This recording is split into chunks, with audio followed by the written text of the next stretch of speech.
Good morning, students. Today we will read Taming of Everest. आज हम पढ़ेंगे Taming of Everest. Tame का meaning होता है किसी चीज को अपने कंट्रोल में करना, काबू में करना. तो Taming of Everest, एवरेस्ट को अपने काबू में करना. तो माउंट एवरेस्ट ये दुनिया की highest peak of the world, दुनिया की सबसे ऊंची चोटी है, पार्ट ऑफ हिमालयाज. और ये हिमालय रेंज जो है, हिमालय रेंज, हिमालय पहाड़ हैं, उसका एक पार्ट है, हिस्सा है माउंट एवरेस्ट. और इसकी हाइट है 8,848 मीटर्स. तो 8,848 मीटर्स इसकी हाइट है और ये highest peak of the world, दुनिया की सबसे ऊंची चोटी है. तो टेमिंग ऑफ एवरेस्ट की, एवरेस्ट को काबू में करना, ये चैप्टर का नाम है. तो टाइटल से वी कैन अज्यूम, हम आइडिया लगा सकते हैं that it is something to do with Everest, कि एवरेस्ट के बारे में कुछ हम इस चैप्टर में पढ़ेंगे. लेट्स बिगिन, शुरू करते हैं. It is not the mountain we conquer but ourselves. So it is not the mountain, ये वो पहाड़ नहीं है, we conquer, जिसको हम conquer, जीतते हैं, but ourselves, लेकिन खुद को. तो जब हम किसी पहाड़ पर चढ़ते हैं, चढ़ जाते हैं उसकी पीक पर, इसका मतलब ये नहीं कि हमने पहाड़ को जीत लिया है. इसका मतलब ये है कि we have conquered ourselves, हम खुद को जीत लिया है. तो ये बात कही थी एडमंड हिलरी. एडमंड हिलरी ने कहा कि पहाड़ पर जीतना, पहाड़ को कॉन्कर करना नहीं, कॉन्कर जीत, कॉन्कर जीत. तो पहाड़ पर चढ़ना खुद को जीतना है. तो एडमंड हिलरी, तो ये महान व्यक्ति एडमंड हिलरी थे, जो जिनकी कंट्री थी न्यूजीलैंड. New Zealand, Edmund Hillary. और न्यूजीलैंड की कैपिटल है वेलिंगटन, वेलिंगटन. और यहाँ पर हम न्यूजीलैंड का फ्लैग देख सकते हैं, न्यूजीलैंड का फ्लैग. और न्यूजीलैंड अगर हम वर्ल्ड मैप पर देखें तो ये रहा इंडिया, फिर साउथ ईस्ट में ऑस्ट्रेलिया और उसके साउथ ईस्ट में न्यूजीलैंड. तो ऑस्ट्रेलिया के साउथ ईस्ट में न्यूजीलैंड एक छोटा सा कंट्री है, continent country, no sorry, island country. और उनके साथ थे तेंजिंग नोर्गे, और इनकी नेशनैलिटी, इनकी कंट्री है नेपाल. तो तेंजिंग नोर्गे नेपालीज हैं, नेपाल के हैं, थे. और नेपाल की कैपिटल है काठमांडू, काठमांडू. और यहाँ पर ये है नेपाल का फ्लैग. तो तेंजिंग नोर्गे और एडमंड हिलरी ने मिलकर 29 मई 1953 को दे क्लाइम्ड माउंट एवरेस्ट. तो ये दोनों व्यक्ति, तेंजिंग और एडमंड, तो तेंजिंग नोर्गे जो नेपाल के रहने वाले थे और एडमंड हिलरी जो न्यूजीलैंड के थे, तो इन्होंने 29 मई 1953 को दे क्लाइम्ड माउंट एवरेस्ट, वो माउंट एवरेस्ट पर चढ़े थे. तो दुनिया के फर्स्ट, पहले व्यक्ति थे वो दोनों जो माउंट एवरेस्ट पर चढ़े थे. तो चैप्टर बड़ा इंटरेस्टिंग होगा, आप सब ध्यान से सुनिए. इफ गिवन अ चॉइस, अगर आपको एक चॉइस दी जाए, how would you like to spend your summer holidays, तो आप जो समर हॉलीडेज, आपकी गर्मियों की छुट्टियां होंगी, तो उनको कैसे स्पेंड करना चाहेंगे आप, उनको कैसे स्पेंड, कैसे बिताना चाहेंगे आप. Hiking and climbing to a mountain top with beautiful view, क्या आप हाइकिंग करेंगे. तो हाइकिंग, अ लॉन्ग वॉक. तो हाइकिंग एक लंबी वॉक होती है, पैदल यात्रा, which is usually done in mountains, जो ज़्यादातर पहाड़ों में की जाती है हाइकिंग. तो आप हाइकिंग करेंगे या फिर माउंटेन क्लाइंबिंग, या फिर पहाड़ की चढ़ाई करेंगे. तो आपको अगर मौका मिले तो क्या आप हाइकिंग करेंगे या फिर पहाड़ की चढ़ाई करेंगे. और टॉप ऊपर जाकर ब्यूटीफुल व्यू जो सुंदर नज़ारा है वो देखेंगे। नो पोल्यूशन कोई पोल्यूशन नहीं, नो शॉप्स और ना ही कोई दुकानें। और या फिर रेस्टोरेंट्स, या फिर आप रेस्टोरेंट में जाएंगे। तो रेस्टोरेंट ये वो जगह होती है जहाँ पर जाकर हम अपने फैमिली और फ्रेंड्स के साथ खाना खाते हैं। रेस्टोरेंट जब हम बाहर जाकर खाना खाते हैं, रेस्टोरेंट। या फिर आप कहीं रेस्टोरेंट में जाएंगे and you get a good exercise in the bargain, और जहाँ पर आपकी एक अच्छी खासी एक्सरसाइज हो जाएगी बार्गेन में। बार्गेन बार्गेन होता है मोल तोल करना। जैसे आप इस फोटो में देख सकते हैं, इस फोटो का प्रिंट रेट $3, लेकिन दुकान वाला फिर भी कहता है ओके $2, लेकिन ये जो खरीदने वाला बायर है ये बार्गेन कर रहा है, मोल तोल। ये कहता है कि मैं तो सिर्फ $1, $1 दूंगा। तो क्या आप कहीं रेस्टोरेंट जाएंगे या फिर कहीं अच्छे से बार्गेन करेंगे और roaming around in a shopping mall, या फिर किसी शॉपिंग मॉल में रोम अराउंड इधर उधर घूमेंगे, या फिर किसी मॉल में जो बिजी रहते हैं वहां पर जाकर इधर उधर घूमेंगे। बाइंग क्लोथ्स ऑन सेल, जो कपड़े वहां पर सेल पर हैं उनको खरीदेंगे। ईटिंग जंक फूड, और वहां पर आप जंक फूड, ये जो तला हुआ खराब खाना है जैसे कि burger, pizza, donuts, hot dogs, या फिर आप ये सब जंक फूड खाएंगे। तो अगर आपको मौका मिले तो क्वेश्चन क्या है, आप क्या करेंगे अपनी समर हॉलीडेज में? एक ऑप्शन है hiking and climbing to the mountain top, आप हाइक करेंगे या फिर क्लाइंब करेंगे और किसी पहाड़ के ऊपर जाएंगे जहां से आप एक ब्यूटीफुल व्यू, एक सुंदर नज़ारा देखोगे। ना वहां पर पोल्यूशन है, ना कोई दुकानें हैं, कोई डिस्टरबेंस नहीं। या फिर और आप कहीं रेस्टोरेंट में जाएंगे जहां पर अच्छे से बार्गेन करेंगे, मार्केट में इधर उधर घूमेंगे, जंक फूड खाएंगे या फिर कपड़े खरीदेंगे।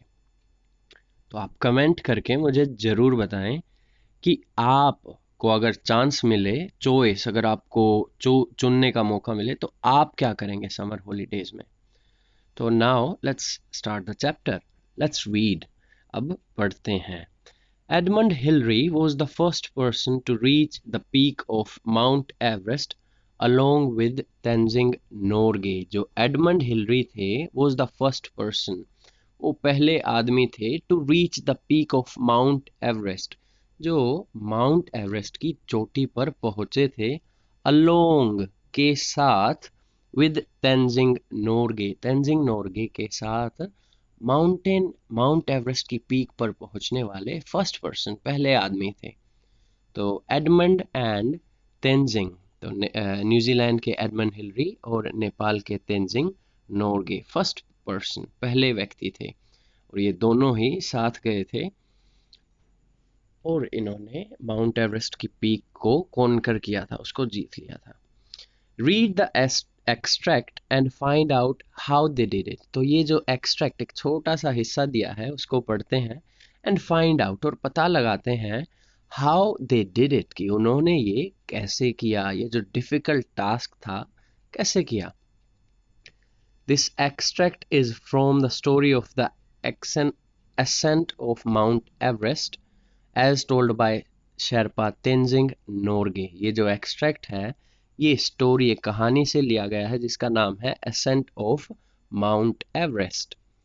एसेंट, एसेंट मूविंग अपवर्ड्स, तो जो ऊपर की चढ़ाई होती है उसको हम कहते हैं एसेंट। तो इस तेंजिंग शेरपा जो शेरपा तेंजिंग नोर्गे थे, उनकी बताई कहानी accent of Mount Everest, mount Everest की चढ़ाई से ये एक्सट्रैक्ट लिया गया है। The expedition has come very near to the top of the mountain। ये जो एक्सपीडिशन था, ये जो एक्सपीडिशन, ये जो चढ़ाई थी, ये बिल्कुल पास आ गई थी। एक्सपीडिशन चढ़ाई, तो चढ़ाई बिल्कुल पास आ गई थी।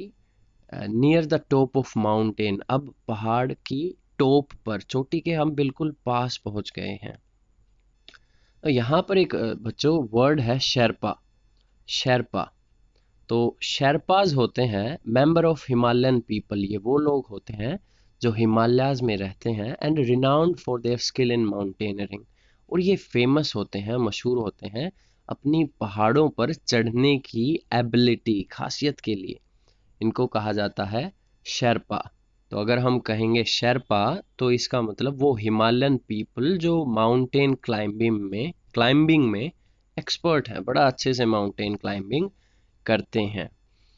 तो जो तेंजिंग नोर्गे थे वो शेरपा थे।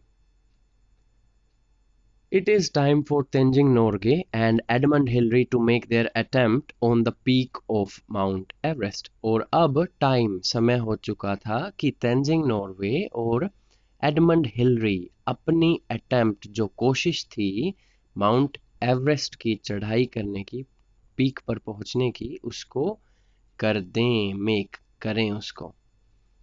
एट 6:30, 6:30 पर, 6:30 सुबह 6:30 पे, when we crawled out of the tent, जब हम हमारे टेंट से धीरे धीरे बाहर आए। क्रोल होता है धीरे धीरे बाहर आना, रेंगते हुए जैसे। when we crawled out of the tent, जब हम टेंट से बाहर निकले, it was still clear and windless, तो बिल्कुल क्लियर, साफ मौसम था, एंड विंडलेस, और कोई हवा नहीं चल रही थी, जो कि उनके लिए बहुत अच्छी बात थी। We had pulled 3 pair of gloves on our hands, और हमने अपने हाथों पर पुल्ड डाले हुए थे 3 pair of gloves, दस्तानों के 3 पेयर, तो 3 जोड़ी दस्ताने उन्होंने पहने थे। सबसे पहले सिल्क, उसके ऊपर वूल, और लास्ट में विंड प्रूफ। सबसे नीचे रेशम के, फिर वूल ऊन, एंड विंड प्रूफ और हवा से बचने के दस्ताने। And now we fasten our crampons to our boots, और अब हमने जो हमारे क्रैम्पोन्स थे वो अपने बूट से फास्टन, बांध लिए।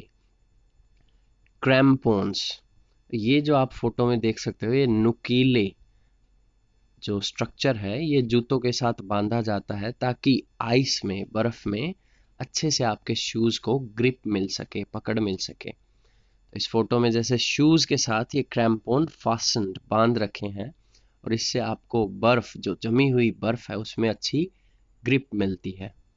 तो उन्होंने क्रैम्पोन्स अपने जूतों पर बांध लिए। ऑन टू आवर बैक, और हमारे बैक, पीठ पर, we slung the 40 pound of oxygen apparatus that would be the whole load for each of us during the climb। और हमारी पीठ पर we slung, हमने डाला 40 pounds of oxygen apparatus, वो 40 पाउंड का ऑक्सीजन का apparatus, जो इक्विपमेंट था, ऑक्सीजन जिससे हम सांस लेते थे, वो हमने हमारी पीठ पर डाल लिया। 40 पाउंड, 40 पाउंड का वो था। तो ऑक्सीजन अपरेटस, तो आप इस फोटो में देख सकते हैं जो माउंटेन क्लाइंबर है, जो चढ़ने वाले हैं, काफ़ी इन्होंने अच्छे से कपड़े पहने हैं, और ये है ऑक्सीजन अपरेटस। क्योंकि हाइट पर जाकर ऑक्सीजन की कमी हो जाती है, तो हमें यूज़ करना पड़ता है ऑक्सीजन अपरेटस, ये जो इक्विपमेंट है, तो इसका यूज़ करते हैं। और वेट है 40 पाउंड्स, तो पाउंड एक वेट की यूनिट है, तो पाउंड टू किलोग्राम। अगर हम एस्टिमेटेड थोड़ा सा आइडिया लें, तो we can say pound is about half kilo. तो हम कह सकते हैं कि 1 पाउंड होता है हाफ किलो, या फिर 1 किलो में 2 पाउंड। उनका जो 40 पाउंड का अपरेटस था, इसका मतलब वो लगभग 20 किलो के आसपास था। Would be the whole load of each of us during the climb, ये क्लाइंब, उस चढ़ाई के दौरान हमारा सारा वजन रहेगा। तो थोड़ा सा आइडिया दिया है। तेंजिंग ये स्टोरी बता रहे हैं कि सुबह 6:30 उठे, टेंट से बाहर आए, मौसम बिल्कुल क्लियर और विंडलेस था। हमने 3 पेयर दस्ताने डाले, सबसे नीचे सिल्क, फिर वूल, और लास्ट में विंड प्रूफ, हवा से बचने के लिए। और फिर हमने हमारे जूतों से क्रैम्पोन्स बांधे, जो कि क्रैम्पोन्स जो अच्छी ग्रिप देते हैं बर्फ में, और हमारी पीठ पर हमने टांग लिया ऑक्सीजन अपरेटस जो कि 40 पाउंड्स के आसपास था। और फिर हम तैयार हो गए। ऑल रेडी, तैयार?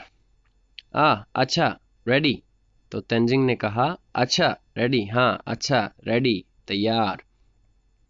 We went up from the campsite to the southeast ridge.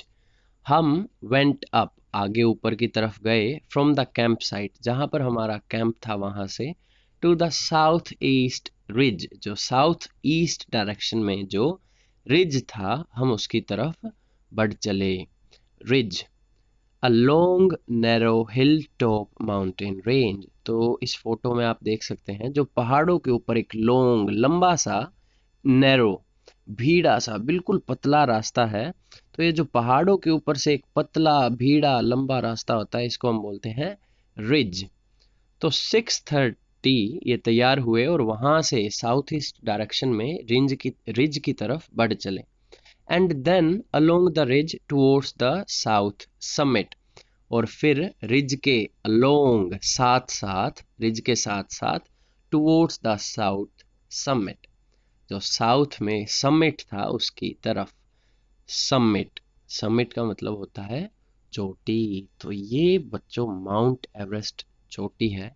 कितना ग्लोरियस है, इसको देखते ही काफी एक्साइटमेंट हो जाती है। तो वहां से वो समिट की तरफ बढ़ चले। Just below the south Summit, South Summit के बिल्कुल नीचे, just below, the ridge broadened out, वो जो रिज था वो थोड़ा सा चौड़ा हो गया, into a sort of snow face, जैसे कि बर्फ का एक फेस हो, चेहरा हो, चौड़ा हो गया। So that we were climbing up almost vertical white wall, और ऐसा लगा कि जैसे हम चढ़ रहे हैं बिल्कुल एक वर्टिकल, खड़ी दीवार के ऊपर हम चढ़ रहे हैं, ऐसा लगा। The worst part of it was that the snow was not firm, और जो वर्स्ट पार्ट, सबसे खराब पार्ट था इसका, वो था the snow was not firm, कि जो बर्फ थी वो ज्यादा फर्म, पक्की नहीं थी। फर्म, फिक्स, पक्का होना। तो बर्फ पक्की नहीं थी। इट वॉज एक्सट्रीमली स्लिपरी, वो बहुत ज्यादा स्लिपरी थी, फिसल रही थी। Because of which we kept sliding down, जिसकी वजह से हम बार बार स्लाइडिंग डाउन, नीचे की तरफ स्लाइड, फिसलते रहे। तो जब वो आगे रिज पर चले तो रिज आगे से चौड़ी हो गई और ऐसा लगा कि जैसे खड़ी, बिल्कुल खड़ी दीवार पर वो चढ़ रहे हो। और जो सबसे वर्स्ट पार्ट, खराब चीज थी, वो थी कि वो जो स्नो थी, बर्फ, वो फर्म नहीं थी, फिक्स नहीं थी, और काफी स्लिपरी थी, बार बार फिसल रही थी। And they keep kept sliding down, और वो बार बार फिसलते रहे। आई थॉट, मैंने सोचा, नेक्स्ट टाइम इट स्लाइड्स, अगली बार जब ये स्लाइड फिसलेगी, we will go down with it all the way to the bottom of the mountain. We will go down, हम भी नीचे जाएंगे, विद इट, इसके साथ, all the way to the bottom of the mountain, पहाड़ के बिल्कुल बॉटम में, बिल्कुल नीचे। तो तेंजिंग मन में सोचता है कि अगर अगली बार ये बर्फ फिसली, नेक्स्ट टाइम इट स्लाइड्स, जैसे ही फिसली, तो हम भी इसके साथ साथ बिल्कुल पहाड़ के बॉटम, बिल्कुल नीचे चले जाएंगे। For me this was the only really bad place in the entire climb, मेरे लिए ये ही, this was the only one place, यही एक जगह थी जो बिल्कुल बैड, सच में खराब जगह थी।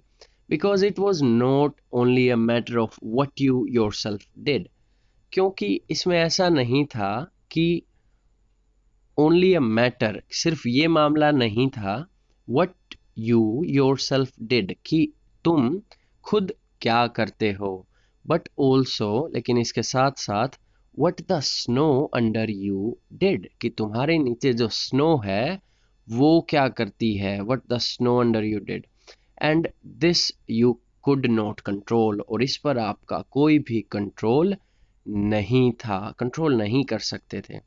It was one of the most dangerous places I had ever been on a mountain. और ये मेरे लिए सबसे ज़्यादा खतरनाक जगह थी जो कि मैं आज तक किसी पहाड़ पर गया था।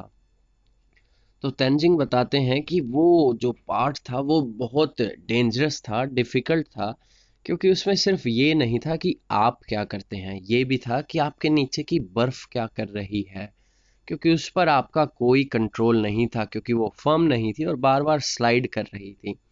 तो तेंजिंग कहते हैं वो सबसे ज़्यादा डेंजरस पार्ट था। एट 9 o'clock और 9 बजे we were on the south summit, हम उसके साउथ समिट पर पहुंच गए।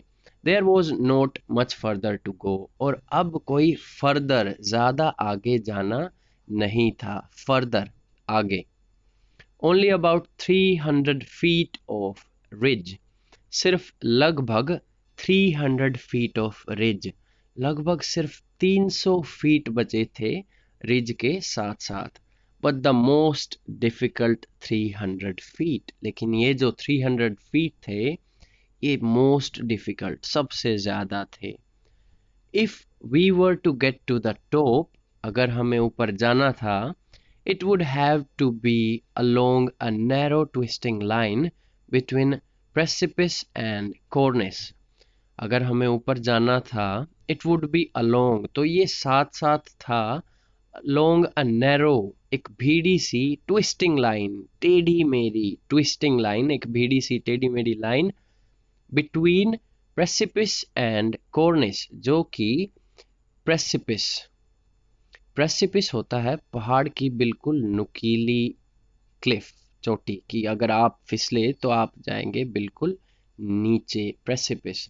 और कॉर्निस पहाड़ के जैसा ही होता है, लेकिन ये बर्फ से बनी हुई एक क्लिफ होती है, बिल्कुल प्रेसिपिस जैसी होती है, लेकिन प्रेसिपिस एक रॉक पत्थर होता है और कॉर्निस स्नो, तो बिल्कुल एजी होते हैं, पॉइंटी होते हैं दोनों ही।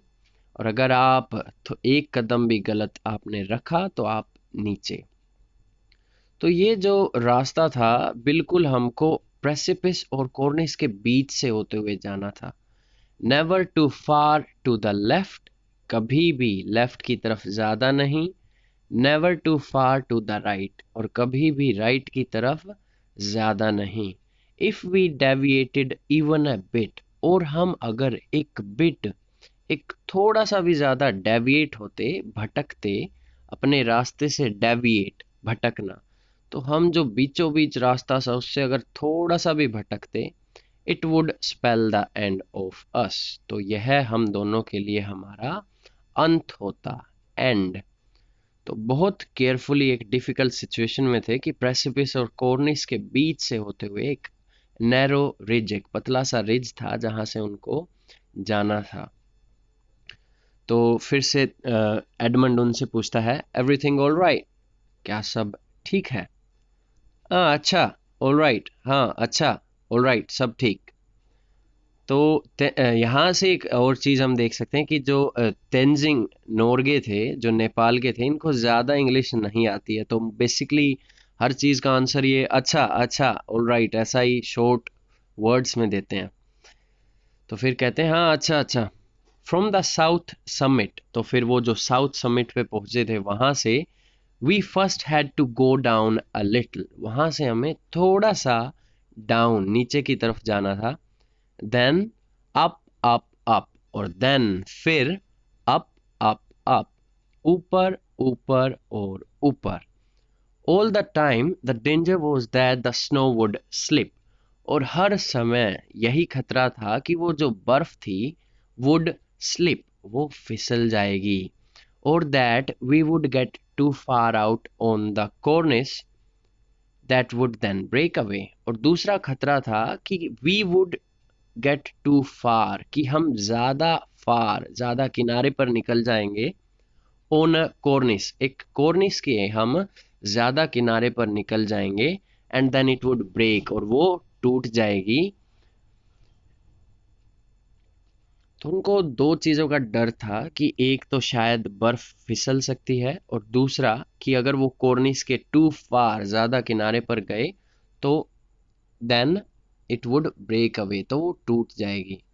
We moved just one at a time, तो हम धीरे धीरे चले, just one at a time, एक बार में सिर्फ एक कदम। Taking turns to going ahead, और हम टर्न्स बारी बारी से गोइंग अहेड आगे की तरफ बढ़े। While the second one wrap the rope around his ex, और एक आगे बढ़ता वाइल, और जब द सेकेंड वन जो दूसरा था रैप्ड द रोप, जो रस्सी होती उसको रैप करता, रैप लपेटना, रैप WRAP रैप, इसमें W साइलेंट है, रैप। तो दूसरा रस्सी को लपेटता अराउंड हिज एक्स, अपनी एक्स के आर बाहर। तो एक्स, यहाँ पर एक्स का मतलब वैसे तो कुल्हाड़ी होता है, लेकिन जो माउंटेनियर्स होते हैं, जो पहाड़ पर चढ़ते हैं, उनकी एक स्पेशल टाइप की कुल्हाड़ी होती है जिसको कहते हैं माउंटेनियरिंग एक्स या फिर आइस एक्स। तो स्पेशल इसमें ग्रिप है जहाँ से वो पकड़ते हैं, और हुक टाइप से होता है जो स्नो में ये अंदर आराम से कट करते हुए चली जाती हैं। तो एक तो आगे आगे चलता और दूसरा उसकी रस्सी को रैप करता, लपेटता अपनी एक्स के आर पार, and fix the axe in the snow as an anchor, और उस जो एक्स थी कुल्हाड़ी उसको स्नो में फिक्स करता जैसे कि एंकर हो। तो ये जो पोजीशन होती है बच्चों, इसको बोलते हैं एंकर पोजीशन। तो आप देखो ये यहाँ पर एक्स है और यहाँ पर रस्सी लपेटकर एंकर बनाया है कि अगर आप फिसल भी जाएं तो आपको वो होल्ड कर ले। एंकर जो आपको पोजीशन को रोकता है, तो उसको टिल्ट करके, टेढ़ा करके एंकर बनाया जा रहा था। The weather was still fine, जो मौसम था वो अभी भी ठीक था। तो ये एक अच्छी बात थी कि weather was continuously good, weather लगातार अच्छा था। We were not too tired, और हम ज़्यादा थके हुए नहीं थे। बट एवरी सो ऑफन, लेकिन हर कुछ समय बाद, as had happened all the way, जैसा कि पूरे रास्ते में हुआ था, we would have trouble breathing, हमें ब्रीदिंग सांस लेने में ट्रबल परेशानी होती थी। एंड हैव टू स्टॉप, और हमें रुकना पड़ता था, and clear away the ice that kept forming in the tubes of our oxygen sets. तो एक परेशानी को वो फेस कर रहे थे कि बार बार उनको सांस लेने में, ब्रीदिंग में थोड़ा सा ट्रबल हो रहा था, एंड हैव टू स्टॉप, और उनको रुकना पड़ता, and clear away the ice, और जो बर्फ, जो आइस थी जो जम जाती थी उनकी ऑक्सीजन ट्यूब्स में, जो ऑक्सीजन सेट्स जो आप देख सकते हैं, ऑक्सीजन सिलेंडर्स और ट्यूब्स जो यहाँ पर दिखाया है, जो मुंह पर लगाते हैं ये, तो रुक रुक कर उनको वो साफ करनी पड़ती थी, क्लियर साफ करनी पड़ती, क्योंकि ठंड के कारण उनमें आइस जम जाती थी। एट लास्ट, और अंत में, we came to the last big obstacle below the top, और अंत में हम पहुंचे लास्ट बिग ऑब्स्टेकल, जो आखिरी बड़ी सी ऑब्स्टेकल जो हमारे रास्ते की ऑब्स्टेकल थी, रुकावट थी, बिलो द टॉप, टॉप के बिल्कुल नीचे। This was a cliff of rock rising straight up out of the ridge, और ये एक क्लिफ थी, क्लिफ बिल्कुल खड़ा पहाड़, क्लिफ। तो ये बिल्कुल एक क्लिफ था, बिल्कुल एक खड़ा पहाड़, क्लिफ, क्लिफ, और जो कि उस रिज से बिल्कुल खड़ा होकर बाहर निकला हुआ था, स्ट्रेट अप, बिल्कुल सीधा, out of the ridge, ridge से, एंड ब्लॉकिंग इट ऑफ, और उस रिज के रास्ते को ब्लॉक, रोक रहा था। तो जिस रिज पर हम चले जा रहे थे उस पे एक लास्ट ऑब्स्टेकल, आखिरी ऑब्स्टेकल, एक क्लिफ हमारे रास्ते में थी। Now it was a question of how to get over और around it.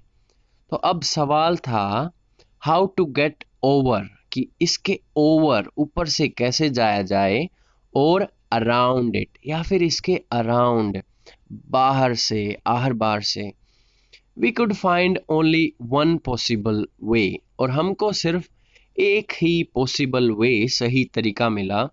This was along a steep narrow gap, और ये तरीका था एक स्टीप, बिल्कुल खड़े, नैरो गैप, नैरो भीड़ा, बिल्कुल भीड़ा सा गैप था उसके बीच में, और जो कि बिल्कुल स्टीप था, खड़ा।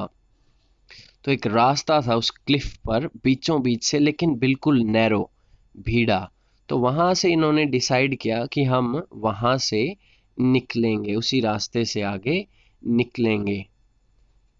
Between one side of the rock and inner side of an adjoining cornice, तो एक छोटा भीड़ा सा रास्ता था between one side of the rock, उस पहाड़ के एक तरफ, and the inner side of an adjoining cornice, और उसकी जो adjoining होता है next, जो उसके बिल्कुल पास में जो cornice थी उसकी अंदर की साइड और पहाड़ के बाहर की साइड एक रास्ता था, वहां से निकलने का इन्होंने डिसाइड किया, फैसला किया। And Hillary now going first, और हिलरी जो कि अब आगे जा रहे थे, फर्स्ट पहले थे, worked his way up it, उन्होंने धीरे धीरे अपना इसके ऊपर रास्ता बनाया, वे अप ऊपर की तरफ रास्ता, स्लोली एंड केयरफुली धीरे धीरे और केयरफुली ध्यान से, to a sort of platform above, जैसे कि ऊपर की तरफ एक प्लेटफॉर्म था, उसकी तरफ उन्होंने धीरे धीरे और केयरफुली रास्ता बनाया। हिलरी आगे गए। There was a great danger of the ice giving way, और एक बड़ा खतरा था यहाँ पर, great danger of the ice giving way, कि कहीं बर्फ जो थी वो अपनी जगह ना छोड़ दे, कहीं वो टूट ना जाए, फिसल ना जाए। बट लकीली, लेकिन किस्मत से, इट डिड नॉट, और वह नहीं छूटी, वहां से नहीं टूटी। तो लक भी काफी अच्छा कह सकते हैं कि जो डिफिकल्ट उनको डर था कि कहीं बर्फ टूट ना जाए, फिसल ना जाए, वैसा नहीं हुआ। Hillary got up safely to the top of the mountain, और बड़ा सेफली, सुरक्षित तरीके से हिलरी पहाड़ के ऊपर गए। And then held the rope while I came after, और मैं जैसे जैसे उनके पीछे गया, ही हेल्ड द रोप, उन्होंने रस्सी हेल्ड पकड़ के रखी, हेल्ड द रोप, तो मैं ऊपर जाने लगा तो रस्सी उन्होंने पकड़ के रखी। On top of the rock Cliff, और उस रॉक क्लिफ के ऊपर, वी रेस्टेड अगेन, हमने फिर से रेस्ट किया, आराम किया। Then we were on our way, फिर then we were on our way, फिर से हम अपने रास्ते पर हो लिए। The ridge was now less steep, और जो रिज, जो पतला सा रास्ता था, वो अब लेस स्टीप, थोड़ा ही स्टीप था, ज़्यादा ढलान नहीं थी। It was only a row of snowy humps, और अब हमारे सामने रो, एक लाइन थी स्नोई हम्प्स की, बर्फ से बने हुए कुछ कुबड़, तो उनके ऊपर से होते हुए जाना था। तो स्नोई हम्प्स, कोई ज़्यादा स्टीप अब नहीं था। वन बियॉन्ड द अदर, जो एक के आगे एक थे, बियॉन्ड एक के पीछे एक, एक के आगे आगे, तो one beyond the other, one higher than the other, और कोई एक दूसरे से हाई, ऊंचा होता। तो अब हमारे रास्ते में सिर्फ स्नोई हम्प्स थे, एक कोई ऊपर था, कोई नीचे था, कोई आगे, कोई पीछे। फाइनली, और आखिरकार, we reached a place where we could see past the humps, हम एक जगह पर पहुंचे, where we could see past the humps, जहां से हम हम्प्स के पार देख सकते थे।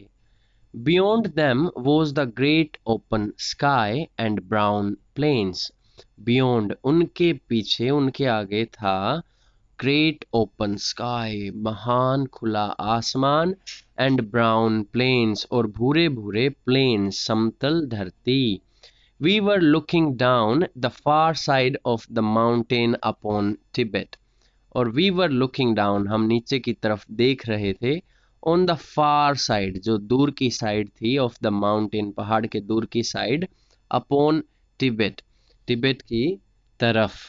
तो तिब्बत एक जगह का नाम है, तिब्बत, तो ये चाइनीज, चाइना का यहाँ पर कंट्रोल है, और तिब्बत की कैपिटल है लहासा, तिब्बत लहासा। इस मैप में हम देख सकते हैं ये इंडिया है, यहाँ पर नेपाल, ये फिर छोटा सा भूटान, एक और कंट्री, और ऊपर की तरफ चाइना। तो तिब्बत यहाँ पर चाइनीज कंट्रोल्ड एरिया है, यहाँ पर चाइना कंट्रोल करता है तिब्बत, और माउंट एवरेस्ट बिल्कुल नेपाल और तिब्बत के बॉर्डर पर है, मेनली तो नेपाल में है, लेकिन ऊपर से हम तिब्बत की तरफ देख सकते हैं। तो तिब्बत कैपिटल लहासा। तिब्बत, लहासा। तो अब हम तिब्बत की तरफ देख रहे थे। Ahead of us now was only one more hump, और ahead हमारे आगे सिर्फ अब एक ही hump, एक ही कुबड़ था, the last one, और वो था आखिरी वाला। A little below the summit, Hillary and I stopped. Summit के बिल्कुल little below, थोड़ा सा नीचे, Hillary and I, Hillary और मैं, stopped, रुके। We looked up, हमने ऊपर देखा।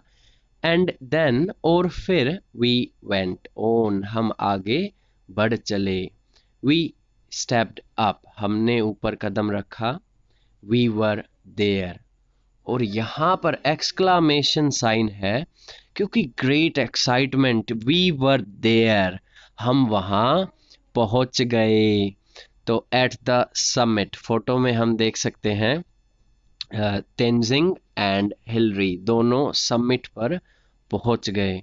तो फोटो में देख यहाँ पर एक बार फिर से नोटिस करेंगे, यहाँ पर इन्होंने ग्लासेस और लगाए हैं। तो ग्लासेस, क्या आप सोच सकते हैं इन्होंने ग्लासेस क्यों लगाए होंगे? मैं चाहता हूं कि आप सब बच्चे मुझे कमेंट सेक्शन में बताएं कि अकॉर्डिंग टू यू, आपके अनुसार ये चश्मा क्यों लगाए हैं तेंजिंग ने और हिलरी ने। तो अगर आप इंग्लिश में आंसर कर सकते हैं तो वेरी गुड, अदरवाइज आप हिंदी में ट्राई जरूर करें। And I want all of you to comment, और कमेंट में आप अपना नाम ज़रूर लिखें। तो क्वेश्चन है कि तेंजिंग और हिलरी ने चश्मा, ग्लासेस क्यों लगाए हैं यहाँ पर? आपका क्या ओपिनियन है, आपको क्या लगता है क्यों लगाए हैं? चलो बैक टू चैप्टर। तो बड़ा एक्साइटिंग मोमेंट है ये दोनों के लिए। वी वर देयर, हम वहाँ पहुँच गए। The dream had come true, और जो हमारा सपना था वो सच्चा हो गया। Adapted from man of Everest, the autobiography of Sherpa Tenzing Norgay. और ये जो कहानी थी ये ली गई है man of Everest. Man of Everest, ये एक किताब है मैन ऑफ एवरेस्ट, जो कि ऑटोबायोग्राफी है शेरपा तेंजिंग नोरगे की। तो ये कहानी है मैन ऑफ एवरेस्ट, ऑटोबायोग्राफी है तेंजिंग की। Autobiography, an account of a person's life written by that person. किसी व्यक्ति के जीवन का लेखा जोखा वह खुद लिखता है। जब कोई व्यक्ति अपनी कहानी खुद बताकर लिखता है उसको हम बोलते हैं ऑटोबायोग्राफी। ऑटोबायोग्राफी, जब हम खुद की कहानी लिख देते हैं, ऑटोबायोग्राफी, पूरी कहानी, कैसे, कहाँ से कहाँ, कब से कब। तो ये जो चैप्टर हमने अभी रीड किया ये लिया गया है मैन ऑफ एवरेस्ट नाम की बुक, जो कि है तेंजिंग की ऑटोबायोग्राफी। तो ये हमारा चैप्टर था, बहुत इंटरेस्टिंग चैप्टर था, टेमिंग ऑफ एवरेस्ट की, एवरेस्ट पर कब्जा करना। इस चैप्टर में हमने देखा कि माउंट एवरेस्ट जो वर्ल्ड की हाईएस्ट पीक है उस पर दो लोग, एडमंड हिलरी जो कि न्यूजीलैंड के हैं और उनके पार्टनर तेंजिंग नोरगे जो कि नेपाल से थे, उन्होंने माउंट एवरेस्ट को कॉन्कर कर लिया था 29 मई 1953 को। बहुत इंटरेस्टिंग स्टोरी रही उनकी कि वो बताते हैं कि सुबह 6:30 स्टार्ट किया उन्होंने एसेंट, अपनी चढ़ाई को। और जो नोरगे थे वो एक शेरपा थे, हिमालयन पीपल जो कि बड़े एक्सपर्ट होते हैं क्लाइंबिंग में। एक्सपीडिशन, ये जो चढ़ाई थी उनकी, उसका एक इस चैप्टर में हमको बताया है कैसे क्या था। सुबह उठे, उन्होंने 3 पेयर ऑफ ग्लव्स पहने, silk, wool and wind proof.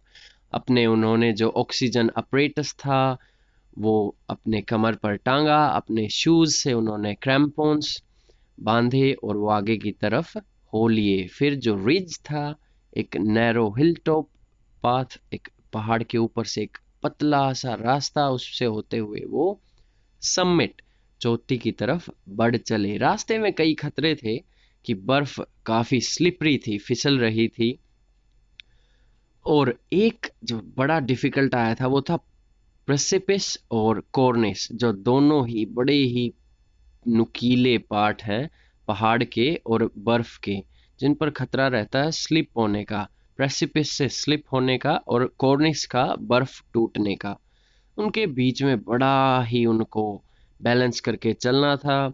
एक दूसरे की उन्होंने बहुत अच्छा टीम सपोर्ट किया, टीम वर्क था। एक आगे चलता तो दूसरा रोप को रैप करता था, लपेटता था, और दोनों ने मिलकर आगे बढ़े। फिर लास्ट में उनके आगे एक बड़ी सी क्लिफ आती है और वो फैसला करते हैं उसके बीच में से होते हुए वो ऊपर जाएंगे। और हिलरी जो थे वो आगे जाते हैं, और फिर जब जब तेंजिंग ऊपर चढ़ते हैं तो हिलरी उनके लिए रोप को हेल्ड करते हैं, पकड़ते हैं। और फिर लास्ट में वो समिट, चोटी पर पहुंच जाते हैं। तो कमेंट में मुझे इस कमेंट्स में ये भी बताएं कि आपको कैसा लगा, और क्या आप कभी अपनी लाइफ में ट्राई करेंगे माउंट एवरेस्ट पर, या फिर कोई और ऐसे फेमस पहाड़ पर या फिर किसी पीक पर क्लाइम करने का। क्या आप भी इंटरेस्टेड होंगे? अगर आपको चांस मिले तो कमेंट्स में मुझे ज़रूर बताएं। तो आई होप आपने ये वीडियो और ये चैप्टर एंजॉय किया होगा। Have a great day students.